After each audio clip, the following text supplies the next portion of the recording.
to be amongst my gurus here after a very, very long time. I feel like coming home. I think Prem Arora introduces properly. He is the man with the head. He said he is the business head. He did not introduce me as I am quite obviously a headless person. But I will try to come up to your expectations. No, you said that because now you have only hair. Only hair without head. That's a camouflage. When Prem requested that today we are having a heat treatment training course and we should follow it up with the type of instrumentation, he did not specifically say that he wanted to talk about only heat treatment furnaces, but either in general, any and all furnaces. So I am limiting myself to that line of talk, and I don't want to talk about my company, then it will amount to marketing or selling. We'll go next place. One important thing what is happening in India, which is rather sad for us professionals, is the organizational heads, excluding Kalpesh of course, organizational heads, they concentrate upon these various aspects. Okay, if you have a 10 ton per hour furnace, increase it to 15 ton per hour. More production, more sales, more business, more revenue. If you go through that, the last one which I pointed out in red fonts is very little attention is paid in India even today in 2010 to instrumentation and control. It is a sad state of affairs which I want to highlight upon. Next. What is the problem really? Next. First and foremost, without instrumentation and control, the bottom line of the whole thing is operating efficiency. You don't know what you are doing. Professor Alteger was talking about tempering and case depth and correct carbon penetration, etc. How do you come to know of it without a proper gauge there? And when I was an apprentice graduate training some 50 years back, I had gone to British Steel Corporation, and there a guy operating an oil furnace, Britishers with a Lal Chamda, Sabi Chamda, whatever it is. He would just look at his hand, look at the furnace, that is about 1645. And within 1 or 2 degrees, his prophecy was true. But do we have that kind of experienced professionals in our circle anymore? In 2010, we do not have it. Let us be candid about it. Let us be honest about it. We are intelligent guys, but we cannot be substitutes for instrumentation, and therefore we need certain amount of instrumentation so that we can avoid blind operations. And at any point of time, what is happening to your furnace? A simple melting furnace, induction furnace, you take it. You want to tap it about 1675 with the sufficient liquidus available for casting of the last casting or last billet. Do you have that sufficient superheat? Or do you want to push your furnace for another 2 minutes? Or you want to stop it there and conserve your energy? And therefore, this is what you should have online information.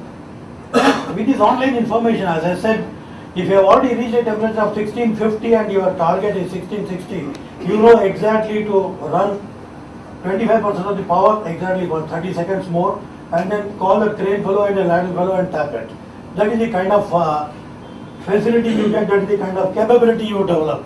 And most important today is energy conservation. India, as you know, tops the world in energy costs.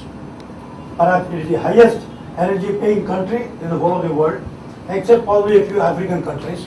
And finally, safety. Safety is a Workmen's Compensation Act and Labour Code and all this. Let us not discuss all that. But then, if you are operating blindly, you are bound to have certain amount of accidents. Let us not forget what happened in Rathi Steels in Alwar. Due to lack of safety, the entire steel melting shop was blown away. Roorkela steel plant, entire steel melting shop was blown away. Only because of not paying attention to safety factors.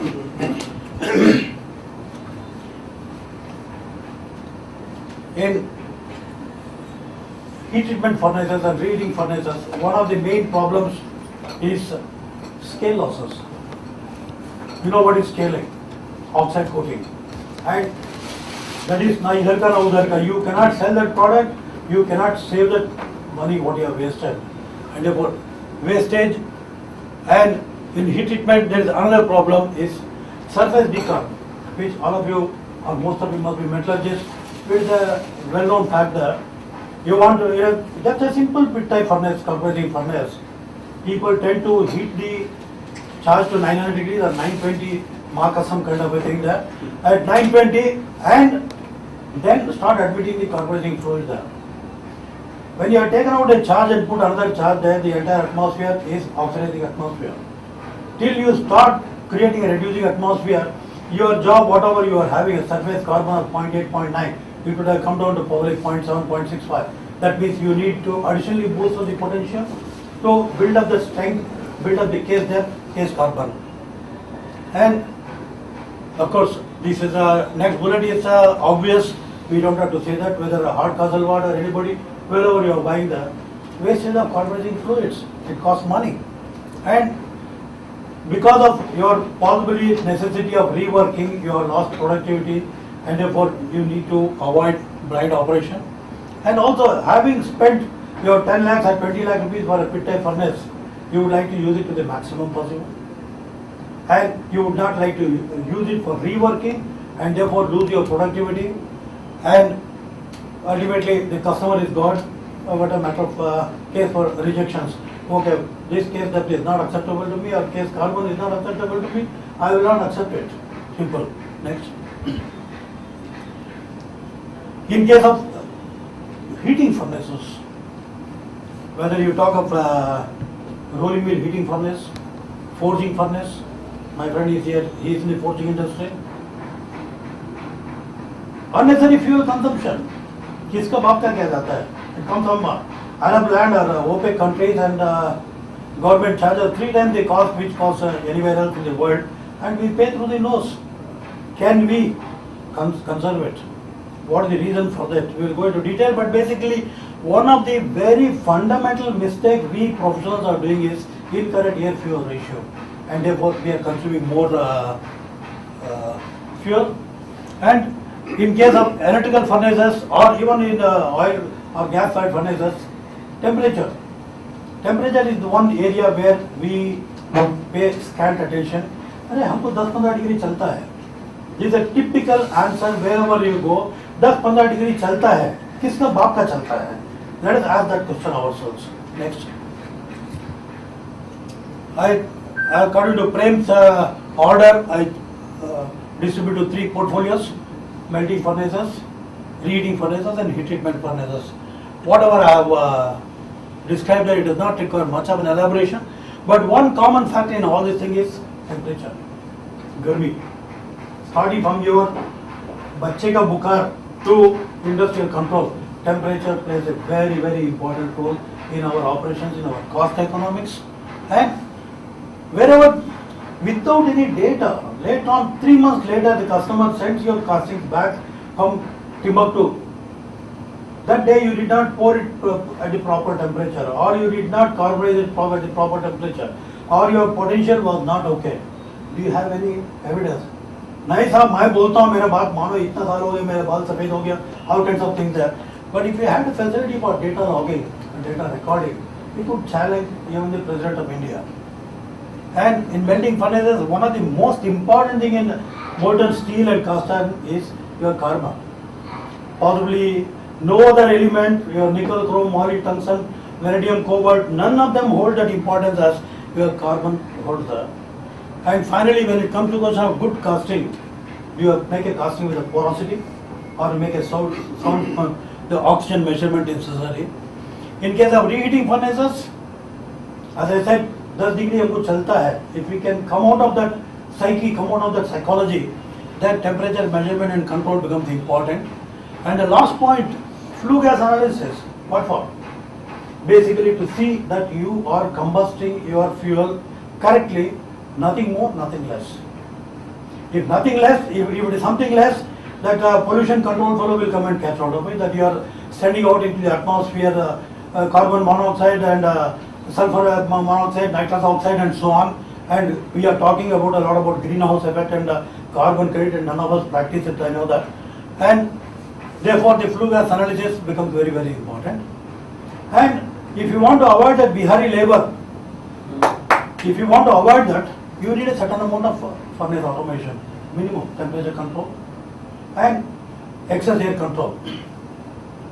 And similar conditions, process control, for example, in heat treatment furnaces. Okay, the guy waits till his carbon potential reaches 1.2, whatever the set value depending upon the job there. And then he starts his timer, electromechanical timer, 4.5 घंटा हमको कार्बोरेटिंग करने का है. In between he night shift he dozes off, तो 5 घंटा हो गया या 3.5 घंटा हो गया. अरे सेट किया के मारेगा हमको, चलो ठीक है, straight away switch over to diffusion and so on. What happens? Let us do a little bit of process cycle control so that exactly after the carburizing cycle you switch over to diffusion and possibly blanket nitrogen atmosphere or whatever you want there, and get the correct job done at the correct time, correct cost, so that the bottom line of your operations, instead of being a red ink, it will be a black ink as far as the profit and loss account is there. Next. Next. The first one is a very, very sacred truth for all of us engineers, as truthful as the Bhagavad Gita or Quran Sharif or the Bible. At 99 degrees, water is still boiling. It is just boiling, it cannot do anything else. At 100 degrees, it becomes steam. It is capable of driving your motive powers, turbines, steam engines, whatever you want there. Just at 1 degree. That being the case, what are you doing with the 10 degree inaccuracy in your system? This is a question. No managing director of any company will come and give you a job instruction or ISO work instructions and so on. This is your instructions from your conscience as a technical person to your own self. This is what you have to pay attention to that. And because of incorrect heating, your quality, suppose in case of a melting furnace, you have underheated. What happens? By the time you go for casting, a lot of skull is sticking to your ladle.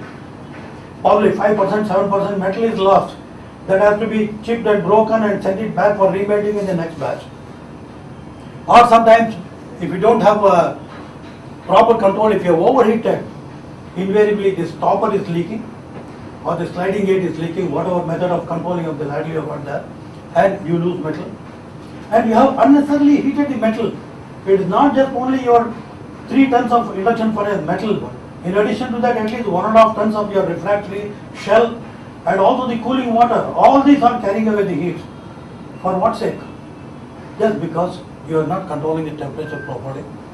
Quite obviously, cooling water, then go take your mind to the cooling tower. The power there, the fan, whatnot. The entire thing is linked up one to another.